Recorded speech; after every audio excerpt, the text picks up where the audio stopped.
Trump wants Greenland, but does he know that this strategy is pushing the world into a trade war? And this could cost you when buying a car. Tensions are rising, and the ripple effects might make things more expensive for everyday consumers. We need Greenland for national security purposes. I've been told that for a long time. Trump is making waves again by reproposing the idea of buying Greenland. With its rich resources and strategic location, he believes it's a steal for U.S. national security. But this story is not as simple as he thinks. Greenland and Denmark have responded strongly. Dear President Trump, listen very carefully. Greenland has been part of the Danish kingdom for 800 years. It's an integrated part of our country. It is not for sale. And it's not just Greenland. Europe, especially Germany and France, have sided with Denmark and strongly opposed the idea.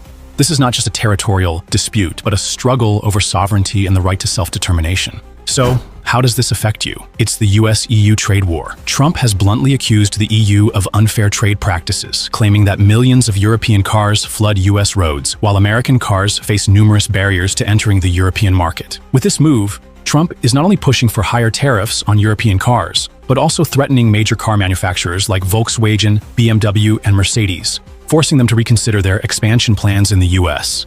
But Europe is not backing down easily. Ursula von der Leyen, president of the European Commission, has declared that the EU will retaliate strongly if tariffs are imposed. German and French leaders, including Chancellor Olaf Scholz and President Emmanuel Macron, have stated that they cannot accept such a trade imbalance. If a tariff war occurs, you might end up paying more when buying a car. Car prices will rise, and if you're looking to buy a Tesla electric car, this will directly impact you. The crisis doesn't stop at the trade war. Tesla, the leader in the electric vehicle industry, is now facing a new storm. Denmark, once one of Tesla's key markets in Europe, has made Musk headache as the country's pension funds collectively pull out of Tesla. The reason? Tesla's stance against unions and its refusal to sign collective bargaining agreements with workers. Funds like Pension Denmark and Academiker Pension, with billions of dollars in assets, have lost patience with Tesla and decided to remove the company from their investment portfolios. This not only affects Tesla's image, but also fuels growing public dissatisfaction with the company's labor policies. On top of that, strikes across Northern Europe, especially in Denmark, have blocked Tesla vehicles, escalating tensions between Tesla and labor unions in Europe. And so, we are faced with an undeniable truth. Tesla, once a symbol of innovation, is now facing a crisis. In Germany, the largest electric car market in Europe, Tesla's sales dropped by 76% in just February 2025. Meanwhile, the electric vehicle market as a whole saw a 30% growth. What's the reason? Tesla is losing the consumer trust, and this is not because their cars are bad, but because of labor issues and the increasing competition from European car manufacturers. Especially German consumers, a nation known for their love of brands like Mercedes and BMW, are now turning their backs on Tesla. A recent survey shows that up to 94% of Germans no longer want to buy a Tesla. This proves that the rise of European electric car makers like Volkswagen and Renault is slowly reclaiming Tesla's market share. And it's not just that. Elon Musk's increasing involvement in European politics, especially his support for the far-right AfD party in Germany, is further eroding Tesla's public trust. Frankly, too much of a focus on past guilt, and we need to move beyond that. Children should not be guilty of the sins of their parents. So, what do you think? Are you willing to pay more for a Tesla car in the future? But don't rush to conclusions, because the next developments will be even more surprising. Europe strikes back. How Donald Trump and Elon Musk are shaking up the continent. Tesla lost 45% of its sales in Europe in just January 2025. Meanwhile, Donald Trump declared that Greenland is essential. Well, I think it'll happen, and I'm just thinking, I didn't give it much thought before, but I'm sitting with a man that could be very instrumental. You know, Mark, we need that for international security, not just security, international. We have a lot of our favorite players, cruising around the coast. To the US, Europe responded fast, divesting from Tesla and taking a hard stance on territorial sovereignty. What's really going on? 1. Trump's push for Greenland, a power move or a costly gamble. On March 13, 2025, during a meeting with NATO Secretary General Mark Rutte, Donald Trump reaffirmed his ambition to take control of Greenland, calling it a national security priority. He stated, "We need it, and it will happen." But Trump's statement ignited instant backlash. Danish Prime Minister Mette Frederiksen immediately shut it down, declaring, "Greenland is not for sale. It is part of Denmark, and that's final." And it's not for sale. The chairman, the leader of Greenland, has been very clear that they are not for sale. The EU and NATO quickly backed Denmark, making it crystal clear. No part of the EU's territory is up for negotiation. Their firm stance sends a bold message. Europe won't let the US throw its weight around. But while the US government focuses on Greenland, a major crisis is unfolding in an unexpected sector: Tesla. 2. Tesla's meltdown in Europe, a self-inflicted disaster. Big investors are dumping Tesla stock at the start of 2025. Two of Denmark's largest pension funds announced they were pulling out of Tesla completely and blacklisting the company. Why? Accusations of unfair labor practices, weak corporate governance, and Elon Musk's controversial political moves. Akademiker Pension, one of Denmark's biggest pension funds, sold off all its Tesla shares and placed the company on its exclusion list. Pension Denmark, another major investor, dumped over 400 million krone, 58 million USD, in Tesla stock, citing ongoing labor disputes. Why Europe is turning its back on Tesla. Back in late 2023, Tesla refused to sign a labor agreement with Swedish workers, leading to massive strikes. But it didn't stop there. Unions across Denmark, Norway, and Finland joined in, blocking Tesla shipments and paralyzing operations. The impact? Tesla's northern European operations came to a halt. Service centers in Sweden shut down. Major ports in Norway and Denmark refused to handle Tesla shipments. And just when Tesla thought it couldn't get worse, it did. 3. Tesla's sales collapse. Can it recover? According to the European Automobile Manufacturers Association, ACA, Tesla's sales in Europe plunged 45% in January 2025, while competitors surged ahead. By the end of 2024, Tesla's European sales had dropped 10.8%, 8 times worse than the overall market decline. Why? Tesla isn't just losing sales, it's losing trust. A UK survey found that 59% of EV buyers refused to buy a Tesla, not because of the car's performance, but because they didn't want to be associated with Elon Musk. In Germany and France, Tesla is losing ground fast. While Volkswagen, Renault, and Chinese EV brands are taking over, Musk's politics are backfiring on Tesla. Elon Musk has increasingly alienated European consumers, publicly backing Germany's far-right AfD party, criticizing the UK government, and aligning with Italy's nationalist Prime Minister Giorgia Meloni. At the same time, he slammed EU environmental policies, calling them barriers to innovation. The fallout? 59% of UK customers now refuse to buy a Tesla because of Musk. Tesla's market share in Germany and France is shrinking fast, while Volkswagen, Renault, and Chinese EVs gain momentum. One EU official summed it up. Musk was once a green tech icon. Now he's an opponent of European values. What happens next? With Tesla struggling and Europe pushing back against Trump, the question is, can Tesla win back European customers? Will the US shift its strategy to prevent a bigger rift with the EU? Stay tuned, this story is far from over. After Canada announced a $760 billion USD plan to retaliate against Trump's tariffs, the EU quickly responded with a $40 billion USD retaliatory tariff package. Is this the beginning of a global trade war?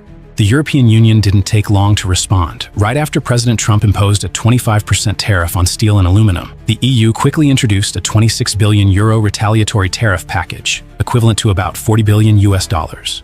Similar to Canada's, they've been very quick and very strict, announcing retaliatory duties on industrial and farm products totaling 26 billion euros. The products targeted include industrial items like machinery, cars, and agricultural goods like fruits, vegetables, and wine. Recently, the EU has imposed tariffs on over 2,800 US products, including items like Levi's jeans, whiskey, and Boeing spacecraft. US businesses, particularly in agriculture and industry, will face significant losses due to the loss of export markets. And not only that, they will also face increased production costs. Trade between Canada and the EU has grown by 7% since the Comprehensive Economic and Trade Agreement, CETA, took effect. A wave of Canadian businesses has quickly taken advantage of this agreement, shifting from the US to potential markets in Europe and Asia.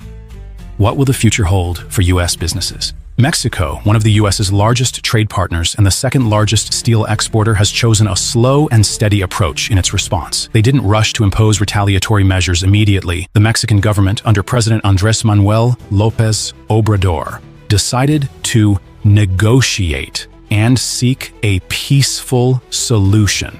But at the same time, they didn't rule out the possibility of imposing tariffs on U.S. goods if necessary. However, Mexico isn't just facing the impact of U.S. tariffs, but also dealing with a decline in exports and the escalating trade tensions that could greatly affect its economy.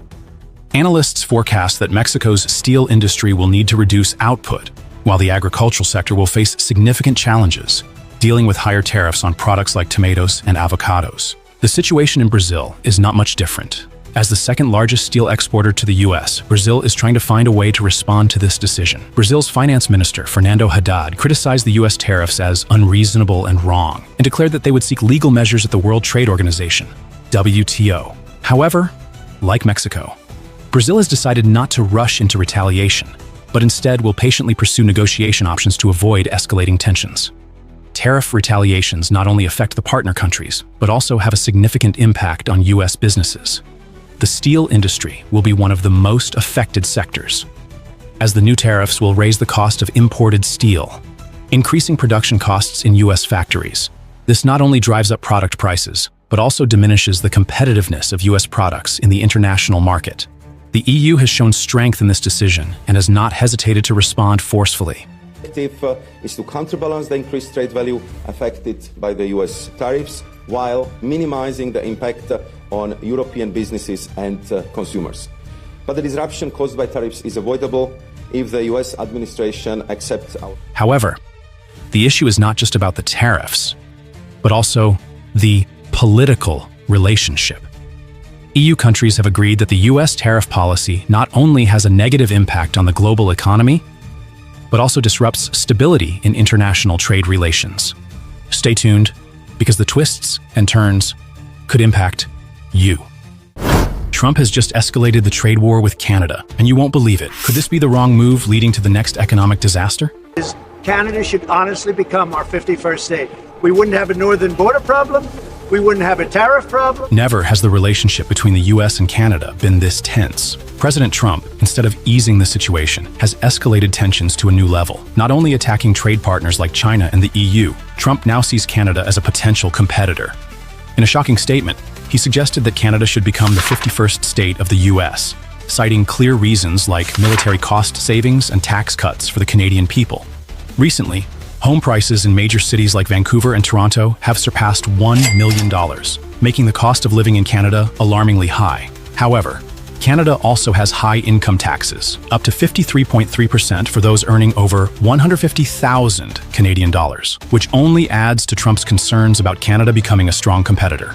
Tensions between the two countries are escalating, as Canadian officials have spoken out against Trump's decision. However, some experts believe this could be Trump's strategy to put pressure on trade partners in an effort to push for deals that benefit the U.S. Not only facing a trade war, Trump is also dealing with the collapse of the U.S. stock market. The Dow Jones has dropped sharply, showing just how much economic instability is impacting the American people. Recently, the Dow Jones fell 5% in just 1 month, and the unemployment rate rose to 4.3% in January, showing the negative consequences of Trump's economic policies. Getting close to 600 points, now 622 points down right now, 622. It's all fueled by the enormous uncertainty. In just 1 month, concerns about a recession are growing, as Trump's decisions on tariffs and trade policies have hit key industries hard. However, Trump continues to blame global forces in the media, insisting that the negative news about the economy is simply being exaggerated by the press. While the economy is plummeting, Trump has openly supported Elon Musk, a controversial decision, as he declared he would buy a Tesla to support the billionaire. But can this really help an economy struggling with a crisis? Tesla reported strong quarterly earnings, surpassing expectations. But its stock price dropped 20% due to concerns over the impact of the trade war and the uncertainty in the global economy. The consumer price index in the U.S. is on the rise, making it harder for Tesla's tech products to maintain stable prices. As the economy faces a crisis, the White House continues to blame the media and global factors. White House Press Secretary Caroline Leavitt constantly blames the media for exacerbating the situation with inaccurate reports. And I think it's insulting that you're trying to test my knowledge of economics and the decisions that this president has made. I now regret giving a question to the Associated. She also doesn't hesitate to blame global forces for weakening the U.S. economy. A Gallup poll shows that 60% of Americans don't trust Trump's economic policies and believe the media has fueled confusion about the economy. Reports from Pew Research Center show that over 65% of Americans think economic news from the media does not accurately reflect reality. Although the media may play a role in worsening the public's mindset, the reality is that Trump's policies and strategies are having direct impacts on the economy, especially as people worry about a potential recession. With the market collapsing, the trade war escalating, and the controversial decisions from the Trump administration, the U.S. is entering a very challenging phase. Can the trade war and Trump's risky decisions save the economy, or will things only get worse? Stay tuned, because the next developments might just surprise you. Over $1.4 trillion vanished from the stock market in a matter of hours, not because of a financial crisis, not because of war, but because of one statement from Donald Trump. Trump just stunned the world with a shocking announcement about Greenland? But why is Greenland so important? Why is Wall Street in full-blown panic mode? In a surprise press conference, Donald Trump announced that the U.S. already has military presence in Greenland and may send even more troops. This statement immediately sparked fears of a new conflict in the Arctic, a region already under intense geopolitical competition. Very important. You know, we have a couple of bases on Greenland already, and we have quite a few soldiers, and maybe you'll see more and more soldiers go there. I don't know. The stock market reacted instantly. The Dow Jones plummeted by 540 points. The S&P 500 neared correction territory. Investors fear that the U.S. may be dragged into an unnecessary military buildup. At a time when the economy is already struggling with inflation, supply chain disruptions, and global instability. Trump didn't stop with military expansion. He revived his 2019 idea of purchasing Greenland. Despite Denmark previously rejecting it outright, he even went further, suggesting that Canada would function best as an American state, a statement that shocked allies and raised serious diplomatic tensions. NATO leaders responded immediately. Dutch Prime Minister Mark Rutte firmly rejected Trump's idea, stating that NATO has no role in supporting such an outrageous plan. Meanwhile, Greenlanders voiced strong opposition. A survey found that 85% of Greenland's population opposed any attempt to become part of the U.S. One Greenland resident made it clear, "We are not a product for sale." Vision for the potential annexation of Greenland and getting the potential. Yeah, well, I think it'll happen, and I'm just thinking, I didn't give it much thought before, but I'm sitting with a man that could be very instrumental. You know, Mark, we need that for international security, not just security, international. Yes. And basically, I don't know what he's aiming at. Og jeg kan læne mig fuldstændig op af Kim Kielsens udtalelse. Selvfølgelig er Grønland ikke til salg, og i øvrigt er Grønland ikke Danmarks. Altså Grønland er grønlændernes. After Trump's series of shocking statements, the U.S. financial markets went into free fall. Within just one day, the Dow Jones collapsed by over 1,400 points, officially turning negative for the year. Major corporations took a massive hit. Apple plunged 5.7%. Nvidia crashed 6.1%. JP Morgan dropped 5.9%. Even the S&P 500 broke below its 200-day moving average, triggering a wave of panic selling across Wall Street. Many financial experts are now warning that if Trump continues with his unpredictable policies, the U.S. could enter a mild recession by late 2025. The Federal Reserve may be forced to cut interest rates earlier than expected, to prevent a deeper economic collapse. Meanwhile, the Biden administration and Democratic leaders may have to step in to counteract the economic and diplomatic chaos triggered by Trump's latest moves.